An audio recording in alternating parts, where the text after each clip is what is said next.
Good morning po sa inyong lahat at welcome po sa ating pong daily vlogging. Ang ating pong topic ay we are born to declare God's praises. Mga kasama mga kapatid, lahat po tayo ay pinanganak sa mundong ito for the purpose that we are to declare God's praises. At sa ating pong patuloy na pag-aaral, so paano ba natin i-express ang ating pong papuri sa Diyos? So how do we express our praises to God? At meron po tayong pag-uusapan po ngayon. At ito po ang number one, with our mouth. Sa ating po mga bibig, lahat po tayo may mga bibig. I believe lahat po tayo may mga bibig, may mga dila, may mga labi, at meron po mga tinig. Even mga ano po, mga pipi po ay meron po silang mga tinig din po na hindi natin naririnig pero si Lord nadidinig po yan. Why? Ano po bang pagkakaiba po? Yung frequency po. Alam niyo po ba yung frequency ng boses po natin? Meron po yung connection sa heaven because God created everything, even the frequency. Okay, sabi nga po doon, with our mouth, we express our praises to God with our mouth. Sa pamamagitan po ng pagkanta. Yan. Maaaring ikaw ay may out of tune. Pastor, hindi naman ako magaling kumanta. Pero marunong, may tinig ka, may frequency ang boses mo, di ba? So, umawit ka kahit ano pa man yan. Ang inyong tinig, sintonado pa man dan o hindi, umawit ka sa Panginoon. Sabi nga po ng Psalms 9, verse 2 and 11, I will be glad and exult in you. I will sing praises to your name, O Most High. Sing praises to the Lord who sits enthroned in Zion or heaven. Tell among the people his deeds. Yan pong binanggit ng King David po dito sa Psalms 9. I will sing praises to your name. He doesn't care kung ano pong tono, kung ano mang key of sintonado man yan. Hindi po siya nakatingin doon sa boses po natin. Ang nakatingin si Lord sa puso po natin. God sees the heart, not our tongue, not our frequencies. He hears the frequency of our voice, kahit ano pa man yan, pero God sees the heart of how you are grateful, how do you acknowledge and appreciate God in your life. Di ba? Kaya nga po si King David, I will just praise the Lord. I remember when King David was so happy at gusto niyang i-worship si God, di ba? Talagang wala siyang ginawa kung hindi umawit kasi po marunong siyang tumugtog eh. Umawit at umawit. Kaya po niya nalimbag o nabuo ang Book of Psalms. Yan po yung reason kaya ang dami niyang awitin sa Panginoon at marami pong mga simbahan o iglesia po. Ang mga tugtugin po ay nakarelate po yan sa Book of Psalms, di ba po? Kasi nandun po yung paano siya nagpapasalamat sa Panginoon. Ano pa po, bukod sa ating mga bibig, o di ba, sabi with our mouth, bukod sa singing, sa shouting din po. Importante rin po tayo sumisigaw. Alam niyo po minsan, ang mga pipi rin po, marunong din silang sumigaw. Meron pong tinig po eh. May naririnig po akong tinig sa pag sumisigaw po mga pipi. Opo, di lalo na tayo mga buo ang boses po natin. Kailangan natin sumigaw. Sabi po ng Psalms 47 verse 1, shout to God with the voice of triumph. Di ba po pala pag nanonood kayo mga pelikula regarding po sa ah, bakbakan o sa mga war movies, di ba pag sila po ay nung old time at even to today, di ba? Pag sila po ay nanggigigil during the World War, old time wars, yung mga espadahan, ganun, pana-pana, at gayon din naman yung panahon ng mga barilan dun sa, let's say, yun sa Vietnam War, di ba pag lumulusob po sila, napapanood ko po, sumisigaw sila eh. Tapos pag meron pong basketball, di ba napapasigaw ang mga tao? Pag may mga concert, napapasigaw ang mga tao. Everything, yung pong shout po yan, ay meron pong meaning po yan. So, bigyan po natin ng papuri ang Panginoon sa pamamagitan po ng pagsigaw natin. Shout to God with the voice of triumph. Ano po ba yan? Thank you, Lord! Di ba? Purihin ka, Panginoon. Sambahin ka. Eh, yun nga po, tumatalon-talon pa eh. Di ba? Kapag sumisigaw sila, ay, nakashoot, palakpak talaga, talaga, di ba? Ganun po talaga. Kasi nga po, we are created to do that po, mga kasama. Eh, pagdating po sa simbahan, pagdating po sa ating mga kanya-kanyang local churches po, bakit po tayo tikom? Yung mga parang nahihiya ka.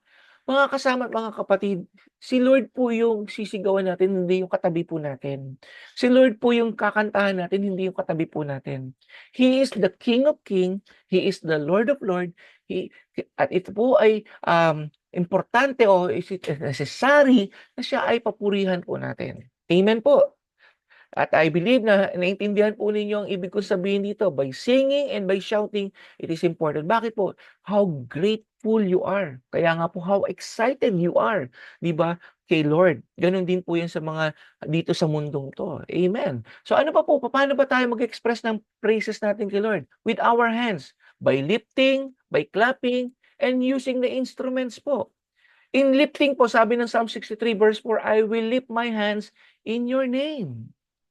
May mga kamay tayo, di ba? May awitin nga po, two hands, one heart. Yun lang man po kaya niyang ibigay sa Lord.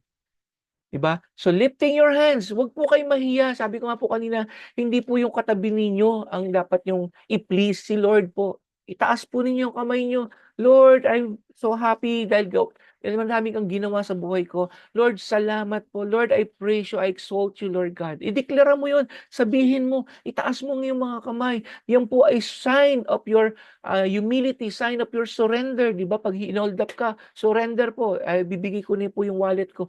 Yun po yung pagsuko po natin. Your lifting your hands is an act of surrendering to God. Yung clapping naman, di ba? Pag masayang-masaya, wow, ang galing-galing shumot, di ba? Ang galing-galing ng aking idol. Ayan. Ganun din po yun.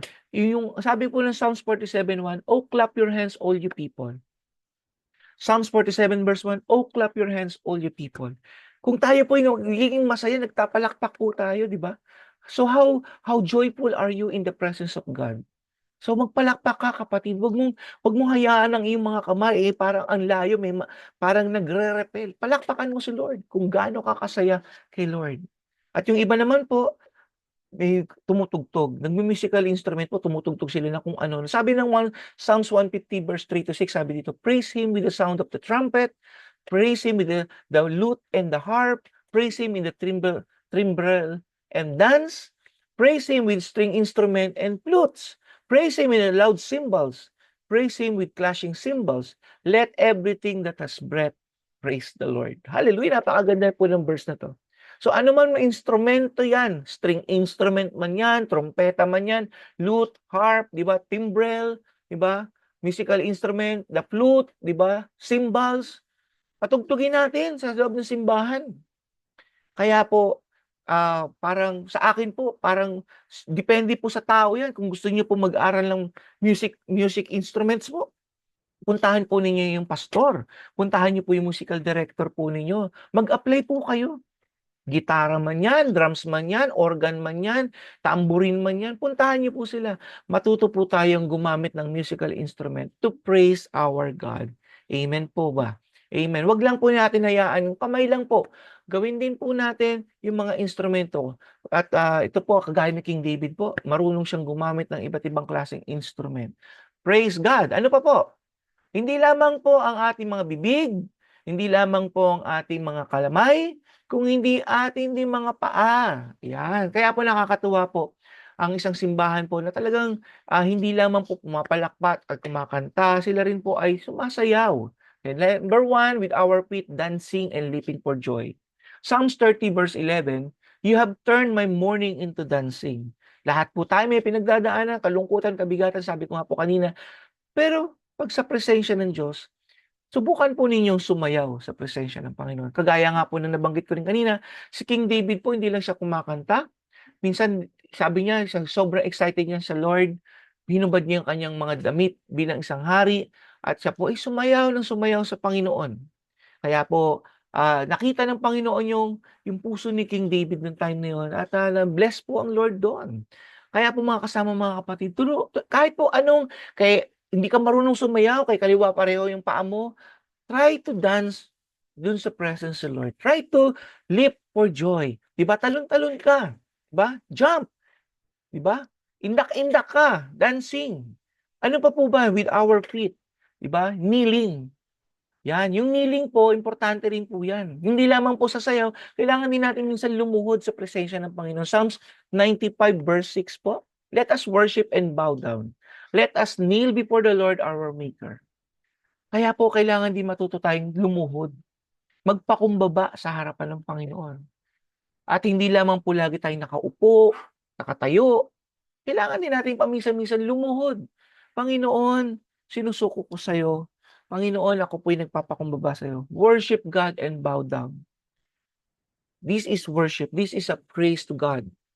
Kneel before the Lord. And sabi po diyan, every knee will bow unto Jesus and every tongue will confess that Jesus is Lord.